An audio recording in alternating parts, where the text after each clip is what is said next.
예수님의 공생의 마지막 한 주간을 고난주간이라고 합니다. 오늘 읽은 본문은 예수님이 고난주간의 첫 시간으로 예루살렘에 입성하는 장면이 기록되고 있습니다.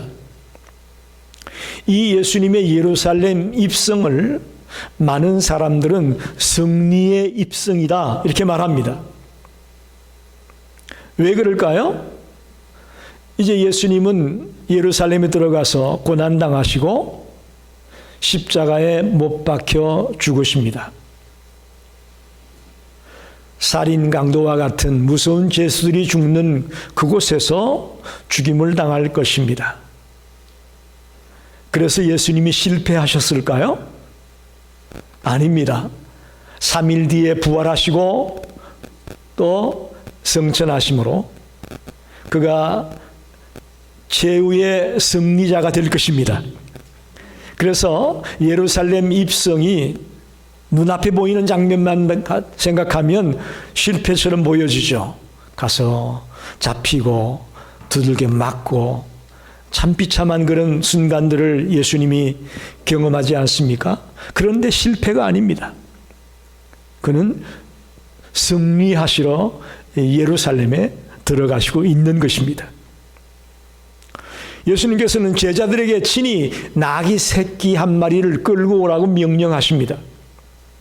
그리고 수많은 백성들이 길가에 서서 예수님을 찬양하고 환호합니다. 그러자 바리새인들이 뭐라고 얘기합니까? 제발 저들이 저렇게 못하게 좀 말려달라고 얘기합니다. 그때 예수님이 하시는 말씀이 기가 막힙니다. 이 사람들이 잠잠하면 돌들이 소리 지르겠다. 할렐루야. 사실 그동안은 예수님이 자신이 메시아임이 드러나는 것을 감추었어요. 그래서 많은 기적을 행하고 많은 능력을 행했지만 다른 사람에게는 말하지 마라 그렇게 얘기했잖아요. 그런데 이제 예수님이 마지막 한 주간 구속사역을 완성하는 중요한 시간이 되니까 자신이 메시아임을 드러내기를 원했던 것입니다. 그래서 초기의 모습과는 다르게 수많은 백성들이 당신을 찬양하고 환호하는 것을 그냥 그렇게 하기를 원하셨습니다. 이것은 모든 무리들이 예수님이 메시아임을 알기 원했고 그가 인류를 구원하기 위해 오신 분임을 알기 원하셨기 때문에 그렇게 허락하신 것으로 이해할 수 있습니다. 그래서 오늘 저는 예루살렘에 입성하는 이 예수님이 과연 누구신가 하는 것을 오늘 본문을 가지고 좀 깊이 생각해 보려고 합니다. 첫째는 예수님이 만왕의 왕이심을 알리고 있습니다. 이 예루살렘 입성하는 장면을 통해서 당신이 만왕의 왕이다라는 것을 선포하고 있습니다. 오늘 38절을 보면 이르되 찬송하리로다 주의 이름으로 오시는 왕이여 하늘에는 평하여 가장 높은 곳에는 영광이로다. 주의 이름으로 오시는 왕이여 왕이여 그러지 않습니까? 비록 나귀를 타고 입성하시지만 그분은 왕으로 오셨다고 말씀합니다. 특별히 백성들의 환호를 받으면서 유대인의 도성 예루살렘을 향해 가고 계십니다. 그래서 겉으로 보기엔 유대인의 왕처럼 보여지지만 그분은 유대인만의 왕은 아닙니다. 이 온 세상에 온 인류의 왕으로 오신 것을 믿습니다. 즉 유대 나라에 국한된 왕이 아님을 여러분이 아셔야 됩니다. 아, 예수님은 유대 왕인데 뭐 우리하고 무슨 상관이 있어? 그건 잘못된 생각입니다. 예수님은 유대 나라에 국한된 왕이 아니고 온 인류의 왕으로 이 땅에 오심을 믿으시기 바랍니다. 특별히 주의 이름으로 오시는 왕이여 그랬잖아요. 주의 이름으로 오신다는 표현 속에 이미 예수님이 유대 나라에 국한된 왕이 아니고 이 지구촌에, 이 우주에 모든 만왕의 왕으로 오신 분임이 표현되고 있는 것입니다. 마태복음 28장 18절에 보면 이런 말씀이 있습니다. 예수께서 나와 말씀하여 이르시되 하늘과 땅의 모든 권세를 내게 주셨으니, 예수님은 하늘과 땅의 모든 권세를 갖고 이 땅에 오셨습니다. 할렐루야. 그래서 그분이 만왕의 왕입니다. 이 왕국의 범위가 한 민족만이 아니고 세계 만민에게 미치는 그런 권세를 가지고 예수님이 오셨다는 것입니다. 심지어는 이 피조물계 중에 가장 악하다고 한 마귀까지도 예수님께는 복종합니다. 그런 권세를 가진 만왕의 왕이신 분이 예수님이라, 그런 말입니다. 빌립보서 2장 10절에는 더 놀라운 말씀이 있습니다. 하늘에 있는 자들과 땅에 있는 자들과 땅 안에 있는 자들로 모든 무릎을 예수의 이름에 꿇게 하시고, 할렐루야. 하늘에 있는 자나 땅에 있는 자나 땅 아래에 있는 자, 이 땅에 있는 모든 것들이 예수의 무릎 앞에, 예수님 앞에 무릎을 꿇게 된다. 예수님 앞에 복종하게 된다. 만왕의 왕으로 오신 예수님을 표현하고 있습니다. 굳이 그럼에도 유대인의 왕이라는 표현을 쓰는 이유는 그분이 유대 땅에서 태어나셨고 또 왕적인 권위를 갖고 오셨기 때문에 유대인의 왕이라는 표현을 쓰실 분이지 꼭 유대인에게만 왕이 되는 분은 아닙니다. 온 우주에, 온 세계 만민에게 왕으로 오신 분임을 분명히 아시기 바랍니다. 그러니 예수님은 우리의 왕입니다. 이제 조금 있으면 성탄절이 다가올 텐데 그분을 진정 나의 왕으로 영접하는 자가 되시길 바랍니다. 그게 성탄이에요. 그래서 세상 사람들은 세속화되어서 성탄을 세속적인 의미로 자꾸 지금 생각하는 추세입니다. 그러나 우리 크리스찬에게는 그분은 만왕의 왕으로 우리를 구원하고 우리를 다스리기 위해 오신 진정한 구원자임을 알고 성탄을 준비해야 될 것입니다. 그런데 놀랍게도 무지하고 사악한 유대인들은 그 만왕의 왕이신 예수를 몰라봅니다. 그래서 예수님을 십자가에 못 박아 죽이는 거예요. 만약에 저와 여러분이 하나님의 자녀인데 우리들이 유대인들처럼 예수를 모르고 무지하게 예수를 생각하고 있다면 우리도 주님을 슬프게 하는 자가 될 것이고 우리도 주님의 마음을 아프게 하는 자가 될 겁니다. 우리는 하나님의 자녀입니다. 어리석고 미련한 유대인들처럼 예수를 잘 몰라서 예수를 박해하고 예수를 멀리하는 그런 자리에 들어가지 마시고 하루 24시간 1분 1초라도 주님과 떨어지지 아니하고 주님을 생각하며 주님의 뜻을 생각하며 살아가려고 몸부림을 치는 믿음의 백성이 되기를 간절히 축원합니다. 그게 만왕의 왕으로 오신 예수님을 만난 자의 모습일 겁니다. 두 번째는 예수님은 평화의 왕으로 오셨음을 알리고 있습니다. 예수님은 우리가 본문에서 봤다시피 나귀 새끼를 타고 예루살렘에 들어가십니다. 그 고대 세계에는 왕이 행차할 때에 말이나 나귀를 탔다고 말합니다. 특별히 전쟁에서 승리하고 돌아오는 왕 같은 경우에는 군마를 타고 반짝반짝 빛이 나는 아주 탐스러운 그런 말을 타고 입성하는 것이 통례였죠. 그러나 예수님은 유대인의 왕으로 만왕의 왕으로 예루살렘에 입성하시는데 좀 초라해 보이는 나귀 새끼를 타고 들어가고 있습니다. 이것은 주님께서 왕은 왕이지만 어떤 세상의 힘으로 무력으로 또 어떤 권위로 백성들 위해 군림하고 있는 그런 왕이 아니고 즉 세속적인 군주가 카리스마적인 힘을 가지고 야 나를 따라 뭐 이런 식으로 우격다짐하는 그런 파워로 오시는 분이 아니고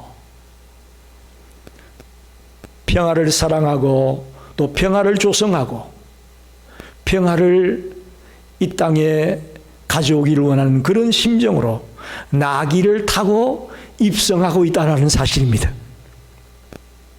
즉 예수님이 예루살렘에 가실 때 나귀를 탔다라는 말씀을 들을 때마다 여러분은 평화를 생각하세요. 예수님은 무력으로 막 윽박지르고 소리치고 하면서 백성들을 위협하는 왕이 아니고 평화의 왕으로 예루살렘에 입성하고 있구나. 그게 나귀 타고 오시는 예수님의 모습이에요.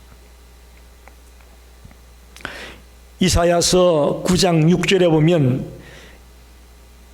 이제 태어나실 예수님에 대한 예언을 하고 있는데 이렇게 말합니다.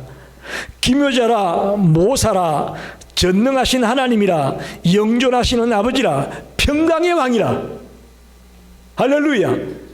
이미 예수님이 오시기 전 700년 전에 이사야 선지자가 한 말입니다. 예수님은 평강의 왕으로 올 거다, 평화의 왕으로 올 거다 라고 외쳤습니다. 우리를 죄에서 건져주시고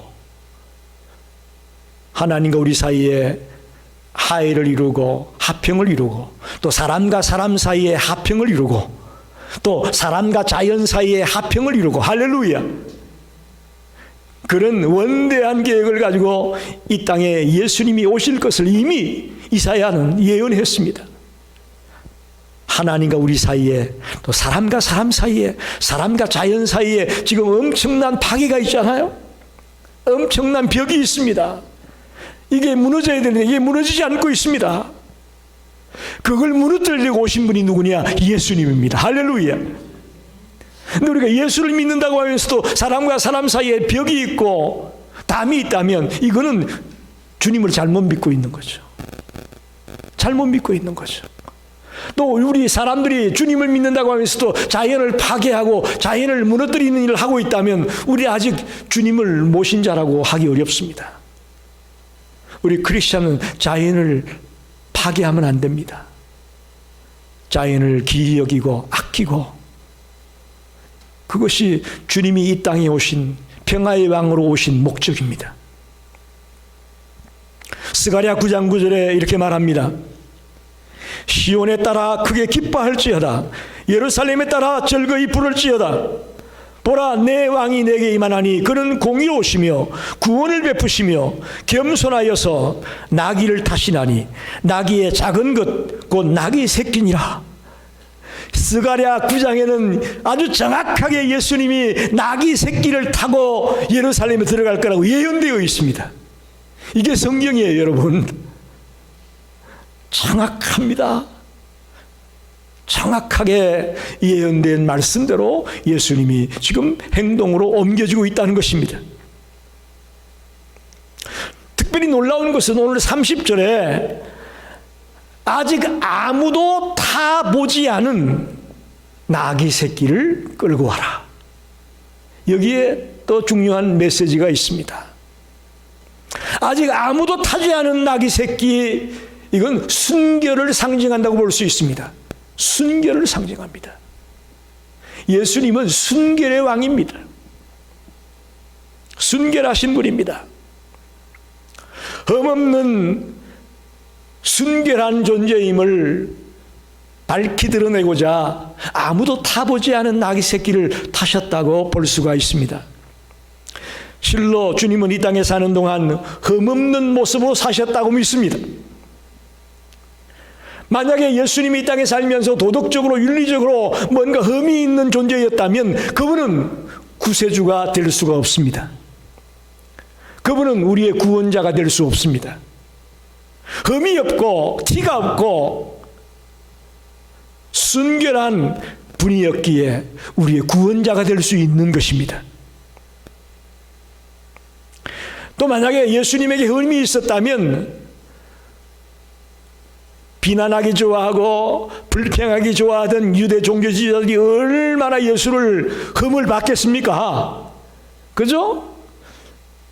뭐 있는 거 없는 거 하지도 않았는데 했다고 하는 사람들인데, 실제로 예수님이 흠이 있었다면 그 당시 사람들이 가만두지 않았을 거예요. 그러나 예수님은 순결하셨기에, 흠이 없었기에 우리의 구원자로서의 사역을 완성할 수 있었다고 믿습니다. 여러분, 이 평화의 왕으로 오신 예수님, 이 순결한 왕이신 예수님을 여러분 마음속에 모시기를 바랍니다. 그럴 때 우리에게도 평화가 오는 것이고, 우리도 주님을 닮아서 순결한 삶을 살아갈 수가 있는 것입니다. 세 번째는, 아까 서론에 말씀드렸지만은 예루살렘의 입성이 승리의 입성이라고 말하지 않았습니까? 승리의 왕으로 오셨음을 말하고 있습니다.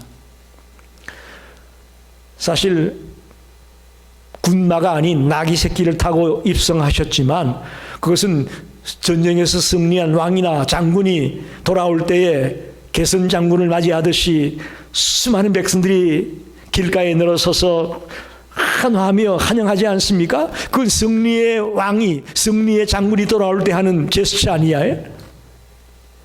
마찬가지로 예수님이 나귀 새끼를 타고 예루살렘에 들어갈 때에 수많은 백성들이 승리의 왕이심을 환호하고 열호하고 있다고 볼 수 있습니다. 예수님이 이제 예루살렘에 들어가셔서 한 주간 안에 많은 일이 벌어지죠. 붙잡히고 대제사장의 집에 끌려가고, 그리고는 빌라도의 총독 앞에 끌려가고, 채찍으로 두들겨 맞고, 손과 발에 못이 박히고, 머리에는 가시 멜류관을 씌우고, 옆구리에는 창을 찌르고, 침을 뱉고, 예수님의 옷을 나눠가지고, 하여튼 말로 표현할 수 없는 엄청난 치욕과 모욕과 수치와 아픔을 당하는 일들이 벌어집니다. 그러나 여러분, 그것이 예수님의 실패의 모습이 아니었음을 기억하기 바랍니다. 내가 죽어야 될 것, 여러분이 죽어야 될 것, 예수님이 대신 죽으신 거예요. 내가 맞아야 될 것, 예수님이 대신 맞은 거예요. 내가 욕을 먹고 내가 침뱉음을 당해야 될 것을 예수님이 대신 당한 거예요. 그리고는 끝내 그가 십자가에서 돌아가셨지만, 패배한 것처럼 보여졌을지 모르겠지만 3일 만에 사망의 근세를 깨트리고 다시 살아나셨습니다. 승리의 왕이십니다. 패배의 왕이 아닙니다. 실패의 왕이 아닙니다. 예수님은 이 고난주간 동안 순환을 피하지 않으셨습니다. 변명하고 다른 천군 천사를 동원해 가지고 못 때리게 하고 이런 식으로 순환을 피하지 않으셨단 말입니다. 고스란히 그 몸으로 당하셨습니다. 그 이유는 뭐라고요? 바로 우리가 되어 우리의 죄, 우리의 어리석음, 우리의 미련함 때문에 당해야 될 것들을 예수님이 다 고스란히 온몸으로 받으신 겁니다. 이걸 보여주는 것이 예루살렘 입성입니다. 여러분, 우리가 주님의 백성이 되었지만 인생을 살아가다 보면 고난이 있습니까? 없습니까? 고난이 있습니다. 고난이 있어요. 그때 여러분, 예루살렘에 입성해서 온갖 수치와 모욕과 고난을 당했던 주님을 생각하며 주님을 바라보며 그 고난의 길을 이겨내시는 성도가 되길 바랍니다. 주님을 바라봅시다. 우리가 당하는 고통이 아무리 힘들고 어려워도 주님의 십자가 고통만 하겠어요? 주님의 십자가 고통만 하겠냐고.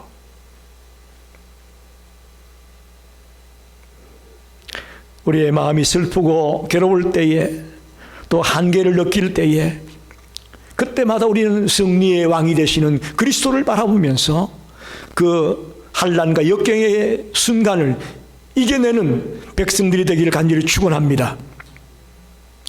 요한복음 16장 33절에 이런 말씀이 있습니다. 이것을 너희에게 이르는 것은 너희로 내 안에서 평안을 누리게 하려 함이라. 세상에서는 너희가 환난을 당하나 담대하라. 내가 세상을 이기었노라. 예수님이 세상을 이긴 것처럼 너희들도 담대하라. 그러면 세상을 이길 수 있을 것이라고 우리에게 용기를 주고 있습니다. 내 힘으로는 못 이기지만 주님이 이기셨기에 주님의 힘으로, 주님의 능력으로 우리도 이길 것을 믿습니다. 그게 크리스찬의 삶입니다. 마지막으로 생각할 것은 41절로 44절 말씀은 예수님이 예루살렘을 바라보시며 우시는 장면입니다. 굉장히 중요한 말씀이에요. 성경을 보면 예수님이 우는 장면이 3번 나옵니다. 하나는 나사로가 죽었을 때에 우셨습니다. 또 하나는 겟세마네 동산에서 예수님이 기도하면서 십자가를 앞에 놓고 우셨습니다. 그리고 오늘 본문에 나오는 이 예루살렘을 바라보며 주님이 우셨습니다. 3번 우셨어요. 그런데 나사로를 바라보며 또 겟세마네 동산에서 기도하는 그때 우시는 모습은 예수님은 신성과 인성을 가지고 있다고 하지 않았습니까? 인성으로서의 예수님, 즉 인간으로서의 예수님의 눈물이라고 볼 수 있습니다. 나사로와 겟세마네 동산에서의 그 눈물은 인간으로서의 예수님의 모습. 근데 오늘 본문에 나오는 예루살렘을 바라보시며 우시는 이 예수님의 눈물은 하나님으로서의 눈물임을 아셔야 됩니다. 왜 그러냐? 첫째는 예루살렘의 타락을 바라보며 우셨습니다. 예루살렘 도성이 택한 백성이라고 하고 택한 백성들의 성지나 마찬가지잖아요. 그게 예루살렘인데 그 도성에 있는 수많은 유대인들과 수많은 백성들이 영적으로 타락하고 주를 배반하고 잘못된 길로 가고 있는 그것 때문에 그들의 타락을 바라보며 우셨습니다. 또 하나는 메시아로 오신 자신을 몰라보고 이제 자신을 십자가에 못 박아 죽일 것을 알기 때문에 그들을 바라보며 예루살렘에 입성하시면서 우셨다고 볼 수 있습니다. 가장 중요한 것은 이제 예루살렘 성이 가까운 시일 내에 멸망을 당할 것이라는 겁니다. 무슨 얘기냐? AD 70년경에 유대인들이 로마에 반란을 했습니다. 그래서 로마 황제가 티토스 장군을 보내가지고 AD 70년에 완전히 예루살렘을 무너뜨립니다. 오늘 본문에 있는 것처럼 돌 하나도 남지 아니하고 돌 하나도 도리에 남기지 아니하고 완전히 예루살렘이 파괴당하는 끔찍한 일이 벌어질 것을 이미 예수님은 바라보시고 우시고 있습니다. 메시아로서의 눈물을 흘리고 있는 겁니다. 그리고는 이 유대 나라는 그때의 나라를 잃어버리고 2000년 동안 유리방황하는 백성이 되고 맙니다. 언제 지금의 이스라엘이 탄생하게 되느냐? 1948년 5월 14일. 그게 이스라엘 백성들은 자기들의 독립기념일이라고 말합니다. AD 70년에 나라가 무너지고 헤어졌던 그들이 겨우겨우 1948년에야 그 땅에 지금 정착하고 이스라엘을 이루고 있는 것입니다. 사랑하는 여러분, 하나님으로서 메시아로서 그분은 예루살렘을 바라보며 우셨습니다. 그들의 죄악으로 말미암은 타락을 바라보며 자신을 몰라보고 자신을 오히려 십자가에 내어주려고 하는 그들의 모습을 보고 더 나아가 곧 다가올 그 예루살렘의 비참한 멸망을 바라보며 눈물을 흘리셨습니다. 저는 여러분, 이 예수님의 눈물이 그 땅에 있던 예루살렘 백성들만을 향한 눈물이 아니었다고 봅니다. 지금도 예수님은 죽게 돌아와야 할 수많은 영혼들이 돌아오지 않는 것을 바라보며 눈물을 흘릴 수 있다고 봅니다. 수많은 불신자들이 타락하며 자기의 욕심을 따라 자기의 한 일만을 추구하며 허랑방탕하게 살아가고 있는 모습을 바라보며 주님은 우실 수 있습니다. 아니, 그보다 하나님의 자녀라고 하는 우리가 하나님의 자녀답게 삶을 살지 못하고 있다면 주님은 그런 우리의 모습을 바라보고 눈물을 흘릴 수 있다고 저는 봅니다. 사실 예수님의 생애 가운데 예루살렘 입성하는 이 순간만큼 예수님이 이 땅에 육신을 입고 와서 가장 영광을 받았던 순간은 없습니다. 다 그냥 목수의 아들 정도로 우습게 취급했었는데 예루살렘에 입성하는 그 순간에 수많은 사람들이 도로에 늘어서 가지고 찬양하며 호산나 호산나 소리를 치면서 어떻게 보면 단 한 번 영광스러운 순간을 맛보는 예수님의 모습일지 몰라요. 그런데 그 영광스러운 순간에조차도 주님은 눈물을 흘리게 됩니다. 왜? 예루살렘 백성들의 그 안타까움 때문에. 여러분, 우리가 만약에 하나님의 자녀인데 우리가 하나님의 자녀에게 살지 못하고 있다면 주님은 우리를 바라보며 눈물을 흘리시는 분임을 아셔야 됩니다. 주님의 눈에 눈물이 흐르지 않게 하기를 바랍니다. 그게 우리 그리스도인들의 모습이 되어야 됩니다. 말씀을 정리합니다. 예수님은 오늘 말씀 속에서 당신이 만왕의 왕으로 이 땅에 오셨음을 분명하게 밝히고 있습니다. 비록 유대 땅에 계셨지만 유대 나라의 왕만 되시는 것이 아니라 이 세계 만민의, 이 우주 만물의 왕이 되심을 분명하게 밝히고 있습니다. 무력으로, 폭력으로 억압하고 박해하고 짓누르는 그런 모습으로 이 땅에 오시는 것이 아니고 평화의 왕으로 낙이 새끼를 타고 이 땅에 평화를 가져오기 위해서 오셨던 분임을 분명히 말씀합니다. 마지막으로 그는 실패자의 왕이 아닙니다. 실패한 왕이 아닙니다. 겉으로 보기에는 십자가에 못 박혀 죽으셨으니까 실패자다라고 말할지 모르겠습니다. 그러나 그분은 승리의 왕이십니다. 사망의 권세를 깨뜨리고 사흘 만에 살아나시고 성천하시고, 우리가 열문화의 비유에서 그 비유를 주신 목적이 뭐라고 했습니까? 지금 예수님이 예루살렘에 들어가면 당장 하나님의 나라가 이루어질 걸로 많은 제자들과 많은 무리들은 생각했지 않습니까? 그게 아니라는 것을 보여주는 게 열문화 비유라고 했어요. 기인이 먼 나라로 왕위를 받으러 가기 전에 10명의 종을 불러가지고 한 사람 앞에 한 문화씩을 맡겨주고 갔다가 왕위를 받아가 돌아왔을 때에 결산하겠다, 그 말이잖아요.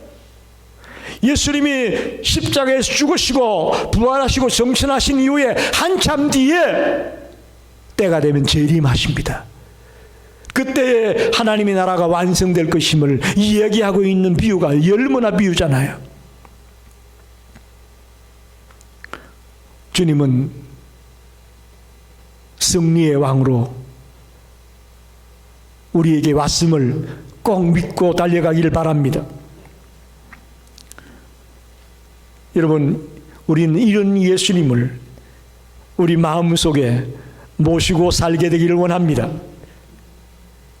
머리로만 아시지 말고요, 이론적으로만 아시지 말고요, 내 마음속에 이런 예수를 품고 살아갑시다. 그게 그리스도인이에요. 여러분이 집에 있든지 직장에 있든지 친구들을 만나든지 어떤 사회생활을 하든지 어디를 가든지 간에 늘 여러분 곁에, 여러분 속에 주님이 같이 있기를 바랍니다.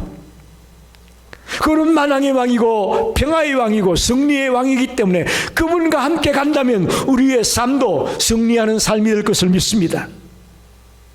그러나 그분을 잃어버리고 그분을 놔버리고 나 혼자 간다면 우리는 백전백패입니다.